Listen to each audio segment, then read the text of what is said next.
Dr. Manuel Lowe, joined by Dr. Dina Goytia-Leos and Laura Lynn from My Nutrition Studios. We're doing the next part in our video series, and we're going to be talking about nutrition label reading, which is, I think, a really important subject to touch on. All right, so to just dive right into it, with nutrition labeling, you're going to see one of these labels typically on every single box good or something that you're going to find on the shelf. Most things should have a nutrition label on them, but you will see basically the same components on a nutrition label with the calories, the serving size, the total fat, total carbohydrates, all these different things here that are important to health.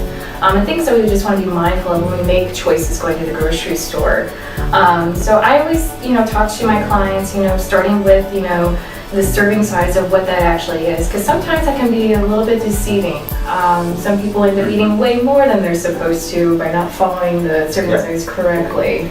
Yeah, and that's also for any drinks, anything like that, like Coke, Pepsi, Big Red. Always look at the amount of servings, because that's really the key. Because you think it's only one serving, there might be 2.5 or 3 servings in there. Mm-hmm. And you may have blown maybe whatever goals you have set for the day. Maybe it's carbohydrates or sugar. So after you look at that serving size and you kind of figure out, weigh it out, measure it out, whatever you have to do, looking at the calories, of course, and then also looking at our total fat. An old rule of thumb used to be, looking at no more than 3 grams of fat per, a serving of food. Mm-hmm. But I like to dig a little bit deeper. I want my clients to really look at the big picture here, because there's also things called heart-healthy fats. There's our monounsaturated fats, our polyunsaturated fats, and these are going to be coming from sources like olive oil, avocados, things like that. Those promote health. And the food label has gotten better where it actually includes those sources here. So the 2 takeaways for total fat as well is, along with, if they're sourced from poly or monounsaturated fats, but also if they contain trans fats. That's a real big one here. So trans fats, there is a direct link between cardiovascular disease and the overconsumption of trans fatty acids. Okay. So avoid trans fat. Yes, avoid trans fat. Bottom line, absolutely. And as far as looking at it in the ingredients list as well, it will always be labeled as hydrogenated vegetable oil or some other type of hydrogenated oil. So that is the same thing as a trans fat.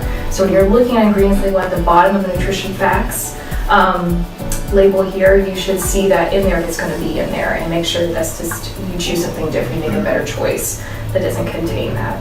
And can you comment also on the list of ingredients, like the importance of looking at the amount of ingredients that are in whatever it is you're purchasing?